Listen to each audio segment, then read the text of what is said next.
What up, it's Prime Pete, and we've got a huge announcement from Call of Duty themselves about Modern Warfare 3. Now, before we go any further, I want to mention something that is very good news for us, something that I fully predicted about 2 months ago. First, it's confirmed that all 16 classic Modern Warfare 2 maps are coming out on launch with MW3. 16 maps at launch for next-gen COD? It's about time. And the fact that they're fast-paced, classic legacy maps, oh my gosh, I feel like a kid on Christmas morning. This game's actually gonna be fun. But this all being said, and I've said it before and I'll say it again, it's a crime to be positive about COD right now because surely they'll find a way to mess it up, right? At least that's what most critical YouTubers are saying. I like to think my stance on the next COD is fluctuating proportionally to how good the leaks and rumors are, and I don't want to let Activision's past dictate how good I think this next installment is going to be, because as I predicted in the video I'll link below, this game is most likely going to be the saving grace of the COD franchise, and I'll stand by that until we know for certain what's going on with the game. I'm just going to clarify before I start. I am not against the community in any way, and I am definitely not a COD shill. The last couple years of COD titles were awful in most every way. I do not support them. Anyways, let's go. Let's just take a second to appreciate the following things really quickly. Modern Warfare 3 is going to have 16 classic maps, the return of advanced movement, which yes, includes slide canceling, the return of the classic mini-maps with red dots, dead silence as a perk to complement the new gear system, I'll give speculations a little later, reload canceling returning, and what's even more, map voting is returning as well. So let me get this straight. All 16 launch maps are just remastered maps from one of the best COD games ever, plus map voting? Let me just stop there. Right away, this is a huge fix to one of the biggest problems of modern COD. The game having little to no content when the game launches, like a huge lack of maps and game modes. The fact that there are actually 16 maps on launch is nuts, and a huge step in the right direction. It will actually feel like a more complete game than a half-finished mess. And what's more, these maps are all from a beloved COD title, and map voting just happened to be thrown in as a gift. Now, after listening to the first point I made, I can predict your response. Pete, this should be the norm. We can't hype them up for delivering what they should have delivered for the past 4 years in the launch of a new title. And my response to that? Well, you're absolutely correct. An actually good amount of maps and map voting should have been in every modern COD title on day one, no questions asked. I have no defense against that point. But the fact that they've reverted back to the norm should evoke a positive response from the community, because to be frank, all they've received is negativity for the last 4 years of COD's life. And while it was deserved, I think it's important to show them some positive reinforcement for reverting back to the proper choice that the game needs in order to feel complete. I just find it ironic that most every person or YouTube personality that criticizes COD, especially for the state of the recent games on launch, are saying we need more maps and game modes when faced with an actual answer and solution to the problem, i.e. COD actually giving us a full amount of content and most importantly, maps on release. All we now hear from them is, oh, well, they should have done it before, so screw them anyways. No! We got exactly what we asked for, and probably in better form than we expected. It could have been 16 bad, lazy maps that were too complicated with doors and hiding spots everywhere, but they gave us 16 OG beloved maps instead. I at least want to see some positivity surrounding that decision. We can't receive what we wanted and not see even a hint of thankfulness that they got their heads on straight and made the right decision. Regarding Modern Warfare 3 and the future of COD, last time I checked, this was all the stuff the community complained about wanting back for years, but despite it being confirmed to be returning by Activision themselves, people can ignore the positive and continue to berate the COD devs just because the past horrible titles have given them such a stigma. I still see lots of negativity about, oh, they're gonna monetize overpowered weapons through bundles in the battle pass, blah, blah, blah. We all know they're going to do that. Every company, especially Activision, has its super shady monetization methods to get you to want to buy things within the game, especially if buying it gives you some sort of a competitive advantage that isn't really game-breaking, but close to it, like a skin that's super hard to see, an overpowered weapon that is a battle pass exclusive, or a meta weapon that just has the right attachments. Even games like Super Smash Bros. Have a fair deal of shady money-making strategies. Nintendo has added a handful of DLC fighters to Smash Bros, and in order to incentivize people to buy them, they gave them obviously overpowered gimmicks and abilities. Mostly we see characters with ridiculous range, speed, and some fishy damage numbers, and just plain overpowered abilities. Characters that generally outperform others. But I digress. Companies will always have their ways to make money. Money can make companies and people do really stupid, selfish, and shady things. But you have to remember that even if a game is created solely for the people to enjoy it, there's a reason it costs money. And if it's free, there's a pretty good reason that it has in-game purchases. Companies need funds to develop future titles and their current ones. That being said, I think the COD community, assuming when Modern Warfare 3 comes around, the game is actually quality and fun, we should definitely focus on what makes the game entertaining. Having fun, exciting matches, hitting fun clips, playing with your friends late at night, landing the round-ending no-scope, or clutching up the 1v6 in Search and Destroy. The point I'm trying to make is that if the gameplay of the game is fun at its core, and you genuinely believe it to be, then don't let the company's petty money-making schemes scare you away from genuinely fun and interesting gameplay gameplay, even if that means refusing to buy the battle pass will disallow you to use the most popular meta weapon. If you're good, you'll find ways to wreck people without it, and if the game is fun and quality and you genuinely enjoy playing it, don't let cheap paywalls get in your way and prevent you from enjoying a game you genuinely find fun. My favorite gun in Modern Warfare 2019 was the PP-19 Bison, and I still top fragged a majority of my games and was sitting in the top 1% of players by the end of the game's lifespan. Despite the Bison being a heavily underused gun and overshadowed by the AS Val, MP5, RAW, the list goes on and on. And remember, every weapon in Modern Warfare 2 is going to be available in Modern Warfare 3, which means that if you found a gun or loadout that you love to use, and it could be a little overpowered, don't worry, you can resort to that gun if we end up getting paywalled. And trust me, we're going to get paywalled. I don't support paywalling, but just know that we will. My ultimate point is, the COD community, despite seeing basically everything they're asking for returning to Modern Warfare 3, like the classic minimap, dead silence as a perk, better maps, faster movement and gunplay, is still finding a way to slam the game and the company and say it's going to be a bad game despite the unfair monetization tactics of the company being the only thing that's going to make the game a bit annoying to play if they decide to paywall purposely overpowered weapons. They are also slamming the developers over their poor history in the last few years instead of looking at what's being added and changed and realizing that the devs are actually improving and listening to what we say over the 4-year-long dark ages of COD. Jeff put it perfectly in one of his recent videos. I mean, from the sounds of it, it's Modern Warfare 3 is everything that we need, but people just feel so burned from Modern Warfare 2 and all the changes that they made over on Warzone 2. And then on top of that, even if it's a corrective game that's, you know, gonna be a better version of this game, then it's still being made by the people that gave them Vanguard, which was a game that was just very, very easy to dislike and hate on, and nobody would really give you any pushback on it. So everybody's like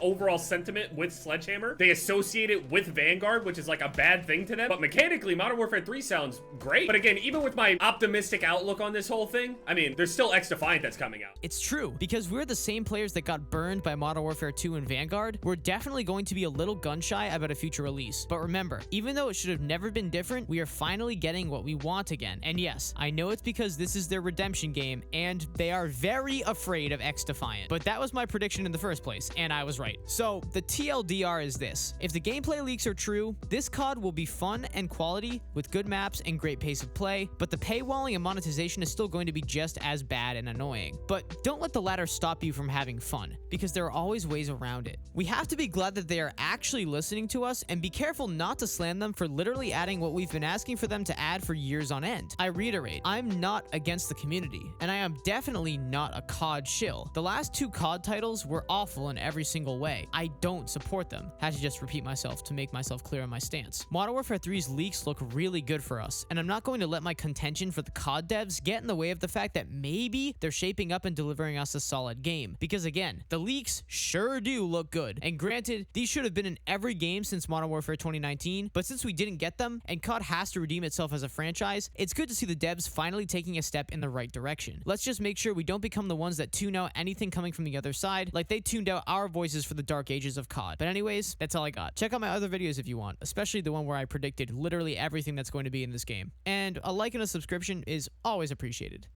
Take it easy.